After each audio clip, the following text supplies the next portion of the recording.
Assalamualaikum warahmatullahi wabarakatuh. Ibu-ibu, bapak jamaah yang dirahmati Allah. Sebelum taklim mari kita baca syahadatul istighfar dan asmaul husna.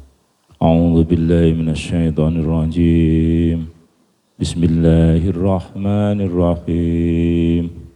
Asyhadu an la ilaha illallah wa asyhadu anna Muhammadar Rasulullah. Allahumma anta rabbi la ilaha illa anta khalaqtani wa ana abduka wa ana ala ahdika wa wa'dika mastata'tu a'udzu bika min syarri ma sanatu abu'u laka binikmatika alayya wa abu'u bidanbi faghfir li fa innahu la yaghfiru dzunuba illa anta ya Allah. Bismillahirrahmanirrahim. Bismillahi badana walhamduli rabbina wassalatu wassalam linnabi habibina ya Allah ya Rabbana anta maqsuduna ridhoka madlubuna dunyana wa ukhrana ya Rahmanu ya Rahim ya Maliku ya Kudus ya Salamu ya Mu'min ya Muhaiminu ya Aziz ya Jabbar Mutakabir ya Khaliku ya Bari ya Musawwiru ya Ghaffar ya Qaharu ya Wahhab ya Razzaku ya Fatah ya Alimu ya Qabid ya Basitu ya Khafid ya Rafi'u ya Mu'iz ya Mudillu ya Syami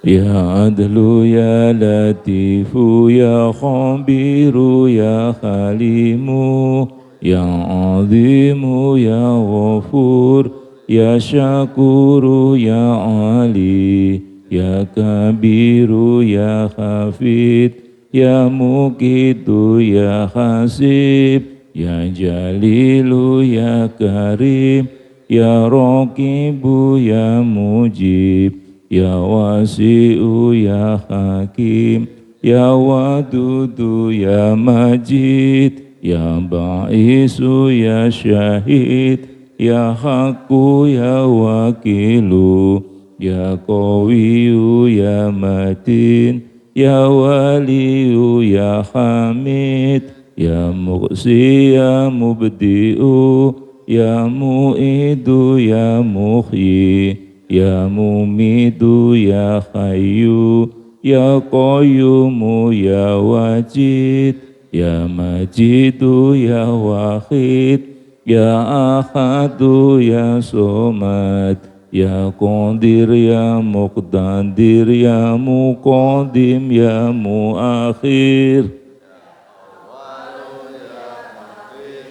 ya Dhahiru ya Batin ya Wali Muta'ali ya Baru ya Tawwabu ya Muntakimu ya Afu ya Ra'ufu ya Malik Malikal Mulki Dal Jalali wal Ikhram ya Muqsidu ya Jami Ya Ghaniyu ya Mughni ya Mani'u ya Dhar ya Nafi'u ya Nur ya Hadi ya Badi'u ya Baki ya Warisu ya Rasidu ya Sabur Azza Jalla Dhikruhu bi asma'ikal husna Ighfir lana dunubana wali walidina wa dzurriyyatina kafir an sayyatina wastur ala uyubina wasbur ala nuqsanina وزدنا علما نافعا ورزقا واسعا حلالا طيبا واملا صالحا ونور قلوبنا ويسر امورنا وصحح اجسادنا دائما حياتنا إلا الخير قربنا أن الشر بائدنا والقربى رجاؤنا أخيرا نلنا المنى بلغ مقاصدنا واقض حوائجنا والحمد لله الذي هدانا صل وسلم على طه خليل الرحمن وعليه وصحبه إلى آخر الزمان الفاتحة أعوذ بالله من الشيطان الرجيم بسم الله الرحمن الرحيم الحمد لله رب العالمين الرحمن الرحيم مالك يوم الدين إياك نعبد وإياك نستعين اهدنا الصراط المستقيم صراط الذين أنعمت عليهم غير المغضوب عليهم ولا الضالين آمين.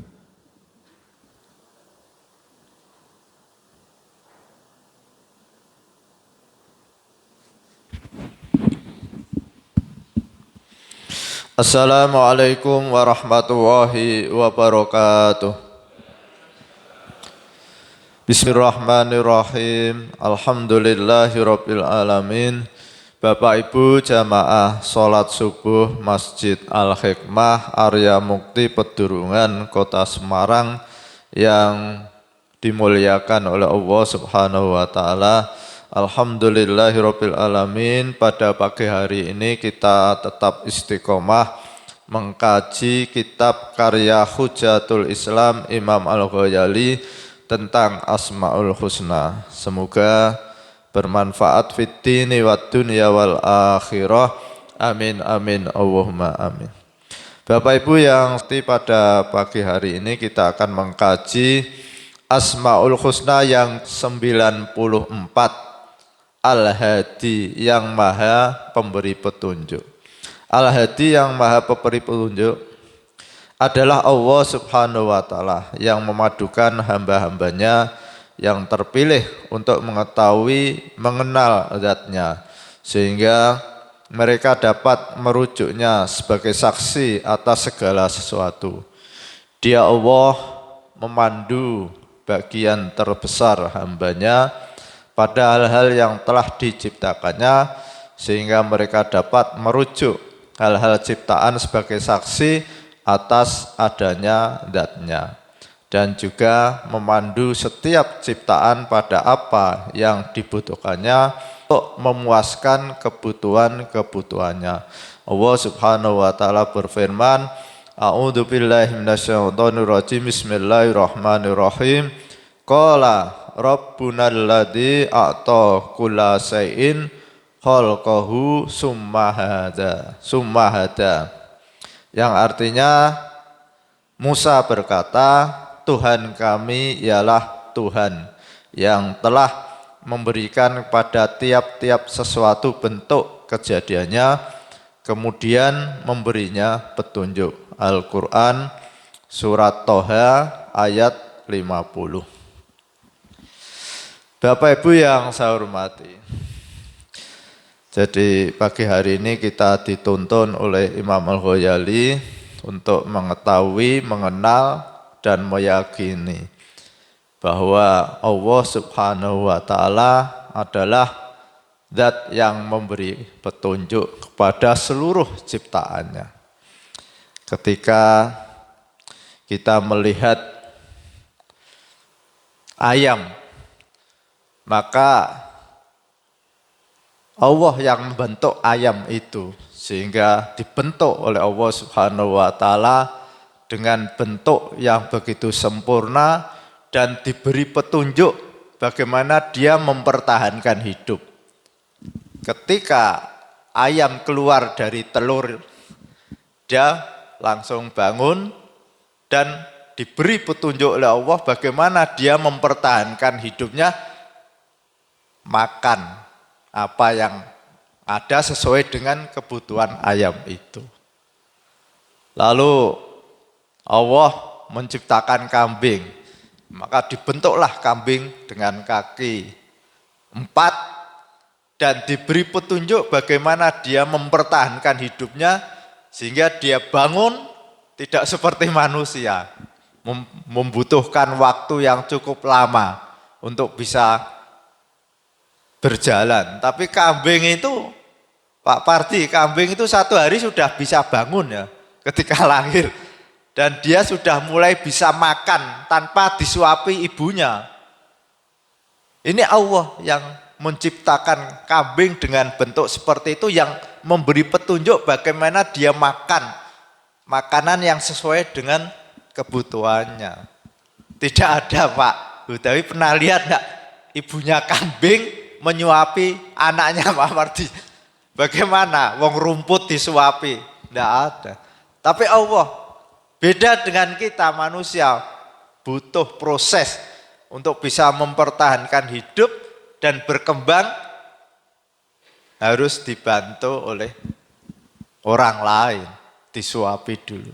Begitu juga binatang-binatang yang lain, Allah yang membentuk. Maka ketika Nabi Musa itu mengajak Fir'aun untuk meyakini bahwa yang menciptakan alam ini adalah Allah Subhanahu wa Ta'ala.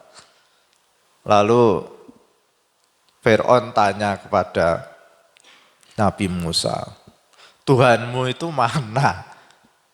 Lalu seperti apa? Maka di dalam surat Tuhan ini Nabi Musa diabadikan dialog Nabi Musa dengan Fir'aun. Musa berkata, Tuhan kami adalah Tuhan yang telah memberikan kepada tiap-tiap sesuatu bentuk kejadiannya, kemudian memberinya petunjuk. Nah, ayat ini itu memberikan pemahaman pada Fir'aun bahwa Tuhannya Nabi Musa adalah yang menciptakan apa-apa yang ada di alam ini. Ada ayam, ada kambing, ada kerbau dengan bentuk seperti itu. Dan kemudian memberinya petunjuk bagaimana binatang-binatang itu bisa bertahan hidup, sehingga Allah lah yang memberikan petunjuk bagaimana kambing itu makan rumput dengan mulutnya, bagaimana ayam makan dengan mulutnya seperti itu, dan makanannya juga diatur oleh Allah Subhanahu wa Ta'ala. Ini memberikan pelajaran pada kita bahwa yang pertama bagi kita itu adalah harus meyakini bahwa alam ini adalah ciptaan Allah Subhanahu wa Ta'ala. Jadi karena tugas kita yang pertama adalah iman. Iman pada Allah Subhanahu wa Ta'ala, iman pada utusannya Allah Subhanahu wa Ta'ala, ajaran-ajaran yang dibawa oleh Nabi Muhammad SAW. Apabila kita sudah punya iman, keyakinan bahwa dengan ikrar asyhadu alla ilaha illallah wa asyhadu anna Muhammadar Rasulullah ini sudah modal kita untuk selamat dari siksa api neraka. Jadi orang itu akan selamat dari siksa api neraka ketika orang itu sudah punya keyakinan bahwa Allah Subhanahu wa taala itu adalah pencipta alam ini dan Nabi Muhammad adalah utusannya. Walaupun toh orang itu 60 tahun tidak beribadah dan kafir, lalu dia bersahadat yakin bahwa Allah Subhanahu wa taala pencipta alam ini dan Nabi Muhammad ada utusannya, seluruh dosa-dosanya selama 60 tahun itu dihapus oleh Allah Subhanahu wa taala. Maka barang siapa orang yang dalam hatinya ada iman walaupun seberat darah, dia akan keluar dari neraka, dalam arti tidak akan selama-lamanya di neraka. Walaupun toh dia harus di neraka dulu. Lalu yang kedua adalah amal soleh. Amal soleh ini adalah yang bisa mengantarkan kita untuk memperoleh surganya Allah Subhanahu wa taala.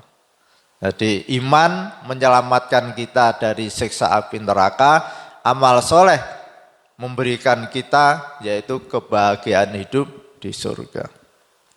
Lalu kenapa kok hanya manusia yang diancam oleh Allah Subhanahu wa taala masuk neraka dan diberi satu ganjaran oleh Allah Subhanahu wa taala masuk surga? Ini karena dulu Allah itu sudah menawarkan kepada langit, kepada bumi tentang amanat yang Allah tawarkan pada bumi langit. Tapi bumi langit tidak sanggup menerima amanat itu.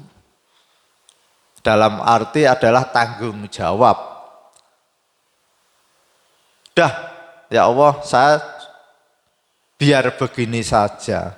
Saya tunduk terhadap apa yang Engkau perintahkan. Saya tidak sanggup menerima amanat itu. Lalu amanat itu ditawarkan kepada umat manusia. Nah, manusia, ya siap Allah, saya menerima amanat itu. Lalu Allah mengatakan, doluman jahula. Manusia itu dolim dan bodoh. Amanat yang begitu berat, tapi dia sanggup menerimanya. Padahal gunung, langit, bumi itu tidak sanggup menerima. Lalu amanat itu apa? Amanat itu adalah apabila kita melaksanakan perintah-perintah Allah itu dan menjauhi larangan-larangannya itu, kita akan diberi ganjaran namanya surga. Tetapi apabila kita tidak bisa melaksanakan amanat itu, maka Allah mengancam akan dimasukkan neraka. Nah, kita manusia itu kadang-kadang lebih senang menerima amanat, tapi tanggung jawabnya itu tidak diperhatikan. Sehingga kadang-kadang orang senang menjadi anggota dewan, menjadi anggota DPR, merupakan amanat. Dia merasa bangga menjadi anggota dewan, tapi dia tidak ingat bahwa amanat yang dia emban sebagai wakil rakyat untuk menanggung tanggung jawab mensejahterakan rakyat, memikirkan rakyat itu kadang-kadang dia lupa. Sehingga dia menyimpang dari amanat itu. Padahal yang namanya amanat apabila dia melaksanakan dengan sebaik-baiknya dia mendapat pahala. Tapi kalau dia menyia-nyiakan amanat itu, dia diancam oleh Allah adalah masuk neraka. Lah, kita oleh Allah dicap zaluman jahula. Orang itu adalah banyak yang menganiaya dirinya sendiri dan bodoh, dalam arti dia tidak berpikir lebih panjang bahwa apa yang saya terima amanat ini merupakan satu tanggung jawab besar. Karena apabila saya tidak melaksanakan amanat ini, saya akan masuk neraka.